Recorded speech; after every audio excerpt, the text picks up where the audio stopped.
दोस्तों, मुकेश अंबानी जो लगातार 10 से 12 साल तक भारत के सबसे अमीर व्यक्ति थे, लेकिन 2022 में उन्होंने अपनी गति खो दी और 2022 में भारत के सबसे अमीर व्यक्ति हैं अदानी एंटरप्राइज लिमिटेड के गौतम अदानी। इसके अलावा मुकेश अंबानी के शेयर की कीमत शेयर बाजार में दिन ब दिन कम होने लगा है। तो आज हम इस वीडियो में जानेंगे कि मुकेश अंबानी धीरे धीरे गरीब क्यों होते जा रहे हैं और दूसरी तरफ गौतम अडानी दिन ब दिन इतने अमीर कैसे होते जा रहे हैं। साथ ही ये भी माना जाता है कि मुकेश अंबानी की संपत्ति दिन ब दिन बढ़ने की बजाय घटती जाएगी, लेकिन उसके लिए आपको वीडियो को अंत तक देखना होगा। इसलिए वीडियो शुरू करने से पहले आपके सामने एक बड़ा लाल बटन है, वहां क्लिक करके चैनल को सब्सक्राइब करें। इसके आगे वाले बेल आइकॉन को भी जरूर दबाएं। तो चलिए शुरू करते हैं। दोस्तों, जैसा कि आप जानते हैं कि गौतम अदानी आज भारत के सबसे अमीर व्यक्ति हैं। न केवल भारत में बल्कि दुनिया में भी शीर्ष 10 सबसे अमीर लोगों में से गौतम अदानी तीसरे स्थान पर हैं। एक समय में मुकेश अंबानी की कंपनी भारत की सबसे बड़ी कंपनी थी, लेकिन गौतम अदानी ने मुकेश अंबानी की कंपनी को पीछे छोड़ दिया और भारत के सबसे बड़े बिजनेसमैन बन गए। यहां तक कि उन्हें भारत के सबसे बड़े व्यवसायी होने का खिताब भी मिला। इन बातों के बारे में जानने से पहले हमें मुकेश अंबानी को बेहतर तरीके से जानना होगा। मुकेश अंबानी वर्तमान में जो साम्राज्य का राजा बने हुए हैं, उन्होंने उसे अकेले नहीं बनाया। मुकेश अंबानी को यह बिजनेस अपने पिता यानी धीरूभाई अंबानी से विरासत में मिला है। मुकेश अंबानी जब पैदा हुए थे तभी से उनके पिता एक बड़े बिजनेसमैन थे।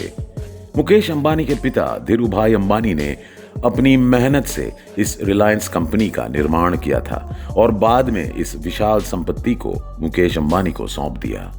मुकेश अंबानी की कड़ी मेहनत और उनकी बुद्धि ने रिलायंस इंडस्ट्रीज को आज यहां तक पहुंचाया है।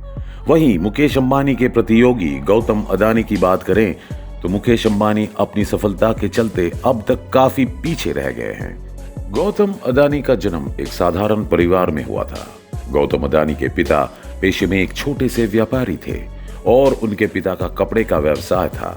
गौतम अदानी के पिता चाहते थे कि उनका बेटा कपड़ा व्यापारी बने, लेकिन गौतम अदानी का लक्ष्य इससे कहीं बड़ा था। तब वे गुजरात विश्वविद्यालय में पढ़ रहे थे। उन्होंने गुजरात विश्वविद्यालय को छोड़ दिया और मुंबई चले गए। मुंबई आने के बाद उन्होंने काम की तलाश शुरू की और आखिरकार उन्हें महिंद्रा ब्रदर्स कंपनी में नौकरी मिल गई, जहां उनका काम हीरों को जांच करना था। गौतम अदानी ने हीरा जांच करते हुए सोचा कि चलो खुद की थोड़ी जांच करें। इस काम को करते हुए कई सालों बाद उनके दिमाग में एक आइडिया आया। उसने सोचा कि वो अपना खुद का बिजनेस खोलेगा, जिसके बाद 1981 में वह मुंबई से ज्यादा मुनाफा ना कमा पाने के कारण मुंबई से गुजरात चले गए। उन्होंने गुजरात जाकर अपने भाई के परामर्श से एक प्लास्टिक फैक्ट्री की स्थापना की। उनका यह व्यवसाय था प्लास्टिक को रिसाइकल करके मोल्ड बनाना। गौतम अदानी ने इस कारोबार को 7 साल तक चलाया। फिर उन्होंने 1988 में एक बड़ा फैसला लिया और विभिन्न क्षेत्र से पूंजी जुटाकर उन्होंने अदानी एक्सपोर्ट लिमिटेड कंपनी बनाई। शुरुआत में इस कंपनी की पूंजी केवल 5 लाख रुपए थी। फिलहाल इस कंपनी का नाम अदानी एंटरप्राइजेज लिमिटेड है। मुकेश अंबानी को पीछे छोड़ने का एक और कारण यह है कि गौतम अदानी ने अपना कारोबार पूरे भारत में फैला दिया है।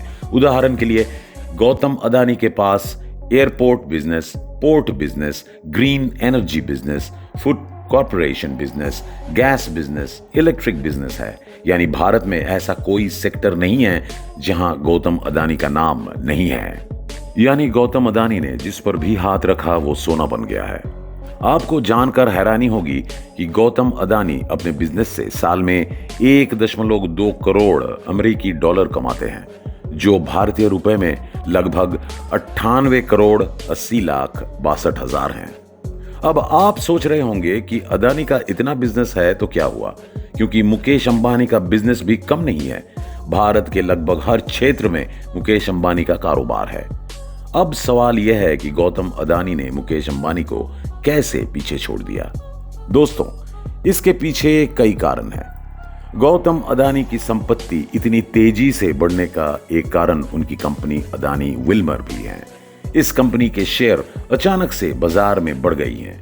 गौतम अदानी की 6 कंपनियां शेयर बाजार में लिस्टेड हैं और ये कंपनियां हैं अदानी एंटरप्राइजेज, अदानी पोर्ट और special economic zone, Adani transmission, Adani power limited, Adani gas limited और अदानी ग्रीन एनर्जी। अदानी का कारोबार हाल ही में ग्रीन एनर्जी के कारण आसमान छू गया है। अदानी के कारोबार के तेजी से बढ़ने की एक और वजह है कि शेयर बाजार में इसके शेयर की कीमत करीब 600% बढ़ गई है। गौतम अदानी भारत के एकलौते ऐसे बिजनेसमैन हैं जिनकी 5 कंपनियां की मार्केट वैल्यू करीब 1 लाख करोड़ रुपए है। वहीं मुकेश अंबानी की कंपनी की बात करें तो मुकेश अंबानी का रिलायंस ग्रुप भारत की सबसे महंगी कंपनी है। मुकेश अंबानी का कारोबार 2 हिस्सों में बटा हुआ है। पहला है जियो डिजिटल, दूसरा है रिलायंस रिटेल। लेकिन दुख की बात यह है कि मुकेश अंबानी के ये दोनों व्यवसाय शेयर बाजार में लिस्टेड नहीं है और रिलायंस समूह के इन दोनों कंपनियों से सबसे अधिक आय प्राप्त होती है। और हाल ही में रिलायंस कंपनी की शेयर का मूल्य बहुत नीचे आ गया है, जिससे मुकेश अंबानी की संपत्ति की मात्रा दिन ब दिन घटती जा रही है। इसीलिए जो विनियोगकारी हैं वे मुकेश अंबानी की कंपनी में ज्यादा विनियोग नहीं कर रहे हैं, जिससे मुकेश अंबानी का समय काफी खराब चल रहा है। वहीं दूसरी ओर गौतम अदानी की बात करें तो ये उतार चढ़ाव से उनकी कंपनी के शेयरों में काफी तेजी आई है। इस वजह से अदानी ग्रुप रिलायंस ग्रुप से काफी आगे हैं। शेयर बाजार की इस उतार चढ़ाव की वजह से गौतम अदानी भारत ही नहीं बल्कि दुनिया के सबसे अमीर लोगों में से एक बन गए हैं।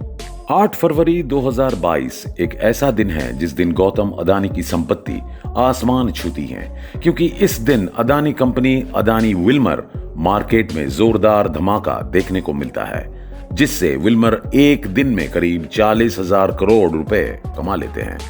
दिलचस्प बात यह है कि 2020 से 2022 तक अदानी की संपत्ति लगभग 900 गुना बढ़ गई है, लेकिन दूसरी तरफ मुकेश अंबानी की दौलत ज्यादा नहीं बढ़ रही है। उनकी संपत्ति दिन ब दिन बढ़ने की बजाय घटते जा रहे हैं। गौतम अदानी की सफलता को देखकर हर कोई गौतम अदानी की तुलना मुकेश अंबानी के पिता धीरूभाई अंबानी से कर रहा है, क्योंकि धीरूभाई अंबानी की तरह गौतम अदानी ने भी अपना खुद का बिजनेस शुरू किया और इतनी दूर तक ले आए। दूसरी ओर मुकेश अंबानी ने अपने पिता द्वारा बनाया गया व्यवसाय को चलाया। तो दोस्तों, अब तक आप समझ ही गए होंगे कि मुकेश अंबानी क्यों गौतम अदानी से पीछे हैं। लेकिन उम्मीद की जा रही है कि मुकेश अंबानी एक बार फिर पलटवार करेंगे, क्योंकि उन्होंने अपनी सूझबूझ और मेहनत से रिलायंस इंडस्ट्री को इतनी दूर तक लेकर आए हैं। हर व्यवसाय बुरे समय से गुजरता है, रिलायंस इंडस्ट्री भी इस वक्त बुरे समय से गुजर रही है। उम्मीद की जा रही है कि बहुत जल्द मुकेश अंबानी भी पलटकर ऐसे कदम उठाएंगे जिससे उनके शेयर की कीमत बढ़ जाएगी। लेकिन दोस्तों, अब इस बारे में क्या सोचते हैं कमेंट बॉक्स में जरूर बताएं। अगर आपको वीडियो अच्छा लगे तो आप इसे अपने दोस्तों के साथ शेयर कर सकते हैं। तब तक स्वस्थ रहें। अल्लाह हाफिज।